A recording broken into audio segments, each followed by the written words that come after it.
ओम शांति। आज हम शिव बाबा की 7 तारीख की मुरली सुनेंगे। प्रातः मुरली।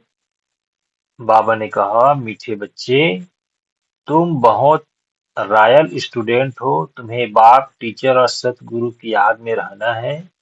अलौकिक खिदमत ब्रैकेट में सेवा करनी है। प्रश्न: जो अपने आप को बेहद का पाठधारी समझकर चलते हैं, उनकी निशानी सुनाओ।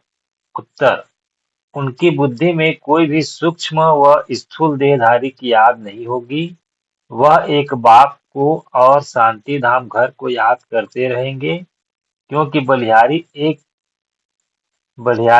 की है। जैसे बाप सारी दुनिया की खिदमत करते हैं, पतितों को पावन बनाते हैं, ऐसे बच्चे भी बाप समान खिदमतगार बन जाते हैं।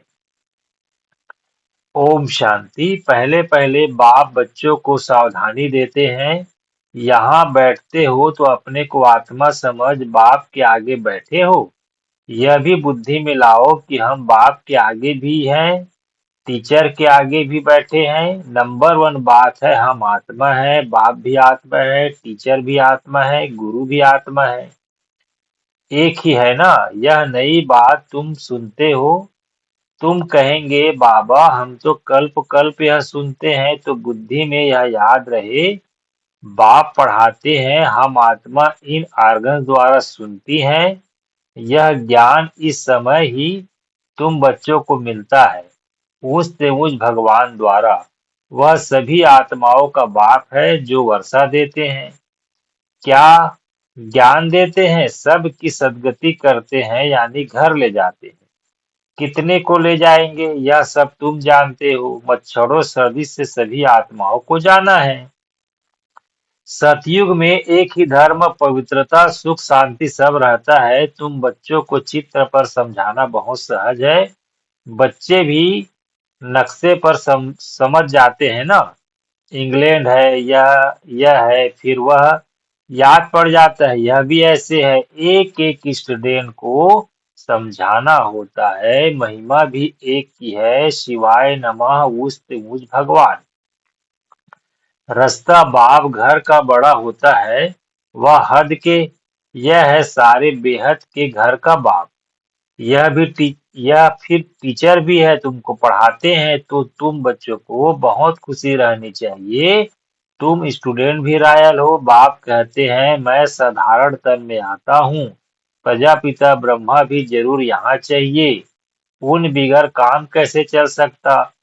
और जरूर बुजुर्ग ही चाहिए, क्योंकि एडाप्टेड है ना, तो बुजुर्ग चाहिए। श्री कृष्ण तो बच्चे बच्चे बोल न सके, बुजुर्ग सोचता है। बच्चे को थोड़ी कोई बाबा कहेंगे, तो बच्चों को भी बुद्धि में आना चाहिए हम किसके आगे बैठे हैं। अंदर में खुशी होनी चाहिए। स्टूडेंट कहाँ भी बैठे होंगे, उनकी बुद्धि में बाप भी याद आता है, टीचर भी याद पड़ता है। उनको तो बाप अलग, टीचर अलग होता है। तुम्हारा तो एक ही बाप, टीचर, गुरु है। यह बाबा भी तो स्टूडेंट है। पढ़ रहे हैं, सिर्फ लोन पर रख लिया हुआ है, और कोई फर्क नहीं। बाकी तुम्हारे मुआफिक ही है। इनकी आत्मा भी यही समझती है जो तुम समझते हो। बलिहारी है ही एक की। उनको ही प्रभु ईश्वर कहते हैं। यह भी कहते हैं, अपने को आत्मा समझ एक परमात्मा को याद करो, बाकी सब सूक्ष्म व स्थूल देहधारी को भूल जाओ। तुम शांति धाम के रहने वाले हो। तुम हो बेहद के पाठधारी। यह बातें और कोई भी नहीं जानते। दुनिया भर में किसी को पता नहीं है। यहाँ जो आते हैं वह समझते जाते हैं और बाप की सर्विस में आते जाते हैं। ईश्वरी खिदमतगार ठहरे ना। बाप भी आए हैं खिदमत करने। पतितों को पावन बनाने की खिदमत करते हैं। राज्य गंवा कर फिर जब दुखी होते हैं तो बाप को बुलाते हैं। जिसने राज्य दिया उनको ही बुलाएंगे। बाबा कहते, तुम बच्चे जानते हो, बाप सुख धाम का मालिक बनाने आए हैं।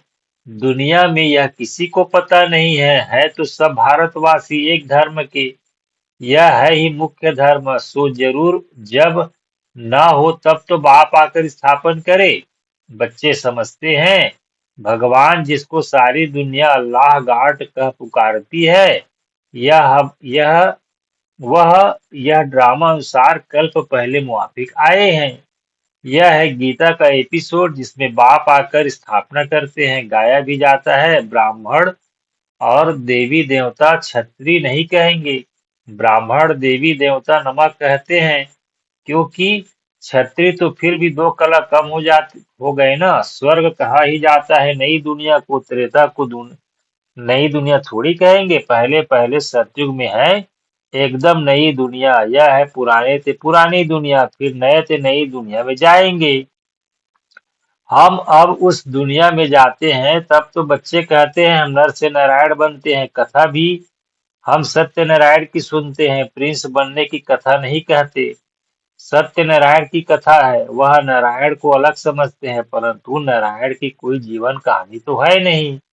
ज्ञान की बातें तो बहुत है ना, इसलिए 7 रोज दिए जाते हैं। 7 रोज भट्ठी में रहना पड़े, परंतु ऐसे भी नहीं यहाँ भट्ठी में रहना है। ऐसे तो फिर भट्ठी का बहाना कर बहुत ढेर आ जाए। पढ़ाई सवेरे और शाम को होती है, दोपहर में वायुमंडल ठीक नहीं होता, रात्रि का भी 10 से 12 का बिल्कुल खराब टाइम है। यहाँ तुम बच्चों को भी मेहनत करनी है, याद में रह सतो प्रधान बनने की। वहां तो सारा दिन काम धंधे में रहते हैं। ऐसे भी बहुत होते हैं जो धंधा धूरी करते फिर पढ़ते भी हैं जास्ती अच्छी नौकरी करने के लिए। यहाँ भी तुम पढ़ते हो तो टीचर को याद करना पड़े जो पढ़ाते हैं। अच्छा, टीचर समझकर ही याद करो तो भी तीनों ही इकट्ठे याद आ जाते हैं। बाप टीचर गुरु तुम्हारे लिए बहुत सहज है तो झट याद आने चाहिए। यह हमारा बाबा भी है, टीचर और गुरु भी है। ऊंच से ऊंच बाप है जिससे हम स्वर्ग का वर्षा ले रहे हैं। हम स्वर्ग में जरूर जाएंगे, स्वर्ग की स्थापना जरूर होनी है। तुम पुरुषार्थ सिर्फ करते हो उच्च पद पाने के लिए। यह भी तुम जानते हो, मनुष्यों को भी पता पड़ेगा, तुम्हारा आवाज फैलता रहेगा। तुम ब्राह्मणों का अलौकिक धर्म है श्रीमत पर अलौकिक सेवा में तत्पर रहना। यह भी मनुष्यों को पता पड़ जाएगा कि तुम श्रीमत पर कितना ऊंच काम कर रहे हो। तुम्हारे जैसी अलौकिक सर्विस कोई कर न सके। तुम ब्राह्मण धर्म वाले ही ऐसा कर्म करते हो तो ऐसे कर्म में लग जाना चाहिए, इसमें ही बिजी रहना चाहिए। बाप भी बिजी रहते हैं ना। तुम राजधानी स्थापन कर रहे हो, वह तो पंचायत मिलकर सिर्फ पालना करती ही रहती है। यहाँ तुम गुप्त वेश में क्या कर रहे हो? तुम हो incognito unknown warriors, non violence. इसका अर्थ भी कोई समझते नहीं है। तुम हो डबल अहिंसक सेना। बड़ी हिंसा तो वह विकार की है जो पतित बनाती है। इनको ही जीतना है। भगवानुवाच काम महाशत्रु है, इन पर जीत पाने से तुम जगत जीत बनेंगे। यह लक्ष्मी नारायण जगत जीत है ना। भारत जगत जीत था, यह विश्व के मालिक कैसे बने यह भी बाहर वाले समझ न सके। इस समझने में बुद्धि बड़ी विशाल चाहिए। बड़े बड़े इम्तिहान पढ़ने वालों की विशाल बुद्धि होती है ना। तुम श्रीमत पर अपना राज्य स्थापन करते हो, तुम किसको भी समझा सकते हो विश्व में शांति थी ना, और कोई राज्य नहीं था। स्वर्ग में अशांति हो न सके। बहिष्त को कहते हैं गार्डन ऑफ अल्लाह, सिर्फ बगीचा थोड़ी होगा, मनुष्य भी चाहिए ना। अभी तुम बच्चे जानते हो हम बहिष्त के मालिक बन रहे हैं। तुम बच्चों को कितना नशा रहना चाहिए और ऊंच ख्यालात होने चाहिए। तुम बाहर के कोई भी सुख को नहीं चाहते हो। इस समय तुमको बिल्कुल सिंपल रहना है। अभी तुम ससुर घर जाते हो, यह है पियर घर। यहाँ तुम्हें डबल पिताएं मिले हैं, एक निराकार ऊंच से ऊंच, दूसरा फिर साकार वह भी ऊंच से ऊंच। अभी तुम ससुर घर विष्णुपुरी में जाते हो, उनको कृष्णपुरी नहीं कहेंगे। बच्चे की पूरी नहीं होती विष्णुपुरी अर्थात लक्ष्मी नारायण की पूरी। तुम्हारा है राजयोग तो जरूर नर से नारायण बनेंगे। तुम बच्चे हो सच्चे सच्चे खुदाई खिदमतगार। बाबा सच्चा खुदाई खिदमतगार उसे कहते हैं जो कम से कम 8 घंटा आत्मअभिमानी रहने का पुरुषार्थ करते हैं। कोई कर्म बंधन न रहे तब खिदमतगार बन सकते हो और कर्मतीत अवस्था हो सकती है। नर से नारायण बनना है तो कर्मतीत अवस्था जरूर चाहिए। कर्म बंधन होगा तो सजा खानी पड़ेगी। बच्चे खुद समझते हैं याद की मेहनत बड़ी कड़ी है, युक्ति बहुत सहज है। सिर्फ बाप को याद करना है। भारत का प्राचीन योग मशहूर है, योग के लिए ही नॉलेज है जो बाप आकर सिखलाते हैं। श्री कृष्ण कोई योग थोड़ी सिखलाते हैं, श्री कृष्ण को फिर स्वदर्शन चक्र दे दिया है। वह भी चित्र कितना रांग है, अभी तुमको कोई चित्र आदि भी याद नहीं करना है। सब कुछ भूलो, कोई में बुद्धि न जाए, लाइन क्लियर चाहिए। यह है पढ़ाई का समय, दुनिया को भूल अपने को आत्मा समझ और बाप को याद करना है, तभी पाप नाश होंगे। बाप कहते हैं पहले पहले तुम अशरीरी आए थे, फिर तुमको जाना है। तुम ऑलराउंडर हो, वह होते हैं हद के एक्टर्स, तुम हो बेहद के। अभी तुम समझते हो हमने अनेक बार पाठ बजाया है, अनेक बार तुम बेहद के मालिक बनते हो। इस बेहद के नाटक में फिर छोटे छोटे नाटक भी अनेक बार चलते रहते हैं।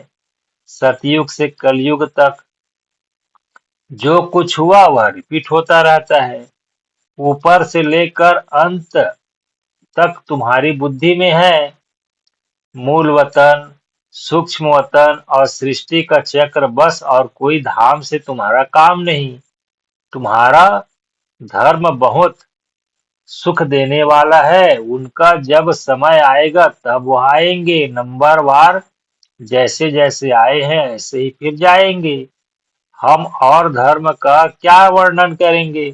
तुमको सिर्फ एक बात की ही याद रहनी है, चित्र आदि यह सब भूल एक बाप को याद करना है। ब्रह्मा विष्णु शंकर को भी नहीं, सिर्फ एक को, वह समझते हैं परमात्मा लिंग है। अब लिंग समान कोई चीज हो कैसे सकती, वह भला ज्ञान कैसे सुनाएंगे। क्या प्रेरणा से कोई लाउड लाउड स्पीकर रखेंगे जो तुम सुनेंगे। प्रेरणा से तो कुछ होता नहीं, ऐसे नहीं शंकर को प्यारते हैं। यह सब ड्रामा में पहले से ही नूंद है, विनाश तो होने का ही है। जैसे तुम आत्माएं शरीर द्वारा बात करती हो, वैसे परमात्मा भी तुम बच्चों से बात करते हैं। उनका पाठ ही दिव्य अलौकिक है। पतितों को पावन बनाने वाला एक ही बाप है। कहते हैं मेरा पाठ सबसे न्यारा है। कल्प पहले जो आए होंगे वह आते रहेंगे। जो कुछ भी पाठ जो कुछ भी पास्ट हुआ ड्रामा, इसमें जरा भी फर्क नहीं। फिर पुरुषार्थ का ख्याल रखना है। ऐसे नहीं ड्रामा अनुसार हमारा कम पुरुषार्थ चलता है, फिर तो पद भी बहुत कम हो पड़ेगा। पुरुषार्थ को तेज करना चाहिए, ड्रामा पर छोड़ नहीं देना है। अपने चार्ट को देखते रहो, बढ़ाते रहो, नोट रखो, हमारा चार्ट बढ़ता जाता है, कम तो नहीं होता है। बहुत खबरदारी चाहिए। यहाँ तुम्हारा है ब्राह्मणों का संग, बाहर में सभी है कुसंग। वह सभी उल्टा ही सुनाते हैं, अब बाप तुमको कुसंग से निकालते हैं। मनुष्यों ने कुसंग में आकर अपना रहन सहन, अपनी पहरवाइश आदि सब बदल ली है। वेश देश वेश ही बदल दिया है। वह भी जैसे अपने धर्म की इंसल्ट की है। देखो कैसे कैसे बाल बनाते हैं, देह अभिमान हो जाता है। 100 150 रुपए देते हैं सिर्फ बाल बनाने के लिए, इसको कहा जाता है अति देहमान। वह फिर कभी ज्ञान उठा न सके। बाबा कहते हैं बिल्कुल सिंपल बनो। ऊंची साड़ी पहनने से भी देह अभिमान आता है। देह अभिमान तोड़ने के लिए सब हल्का कर देना चाहिए। अच्छी चीज देह अभिमान में लाती है। तुम इस समय वनवाह में हो ना, हर चीज से मोह हटाना है, बहुत साधारण रहना है, शादी आदि में भर रंगीन कपड़े आदि पहनकर जाओ, तोड़ निभाने अर्थ पहनना है। फिर घर में आकर उतार दिया, तुमको तो वाणी से परे जाना है। वानप्रस्थी सफेद पोष में होते हैं, तुम एक एक छोटे बड़े सब वानप्रस्थी हो। छोटे बच्चों को भी शिव बाबा की ही याद दिलानी है, इसमें ही कल्याण है। बस हमको अभी जाना है शिव बाबा के पास। अच्छा, बाबा ने फिर याद प्यार दिया। मीठे मीठे सिकिल दे बच्चों प्रति माता पिता बाप दादा का याद प्यार और गुड मॉर्निंग। रूहानी बाप की रूहानी बच्चों को नमस्ते, और हम रूहानी बच्चों का भी रूहानी माता पिता बाप दादा को याद प्यार गुड मॉर्निंग नमस्ते बाबा नमस्ते। धारणा के लिए मुख्य सार है। पहला, सदा ध्यान रहे कि हमारी कोई भी चलन देह अभिमान वाली न हो। बहुत सिंपल रहना है, किसी भी चीज में ममत्व नहीं रखना है, कुसंग से अपनी संभाल रखनी है। दूसरा पॉइंट, याद की मेहनत से सर्व कर्म बंधनों को तोड़ कर्मातीत बनना है। कम से कम 8 घंटा आत्महिमानी रह सच्चा सच्चा खुदाई खिदमतगार बनना है। फिर बाबा ने वरदान दिया, विशाल बुद्धि विशाल दिल से अपनेपन की अनुभूति कराने वाले मास्टर रचयिता भाव। विशाल बुद्धि विशाल दिल से अपनेपन की अनुभूति कराने वाले मास्टर रचयिता भाव। मास्टर रचयिता की पहली रचना यह देह है, जो इस देह के मालिकपन में संपूर्ण सफलता प्राप्त कर लेते हैं। वे अपने स्नेह व संपर्क द्वारा सर्व को अकेलेपन का अनुभव कराते हैं। उस आत्मा के संपर्क से सुख की दातापन की शांति प्रेम आनंद सहयोग हिम्मत उमंग उत्साह किसी न किसी विशेषता की अनुभूति होती है। उन्हें कहा जाता है विशाल बुद्धि विशाल दिल वाले। स्लोगन है आज का, उमंग उत्साह के पंखों द्वारा सदा उड़ती कला की अनुभूति करते चलो। अव्यक्त इशारे, संकल्पों की शक्ति जमा कर श्रेष्ठ सेवा के निमित्त बनो। विस्तार, स्वयं को श्रेष्ठ संकल्पों से संपन्न बनाने के लिए ट्रस्टी बनकर रहो। ट्रस्टी बनना अर्थात डबल लाइफ फरिश्ता बनना। ऐसे बच्चों का हर श्रेष्ठ संकल्प सफल होता है। एक श्रेष्ठ संकल्प बच्चे और 1000 श्रेष्ठ संकल्प का फल बाप द्वारा प्राप्त हो जाता है।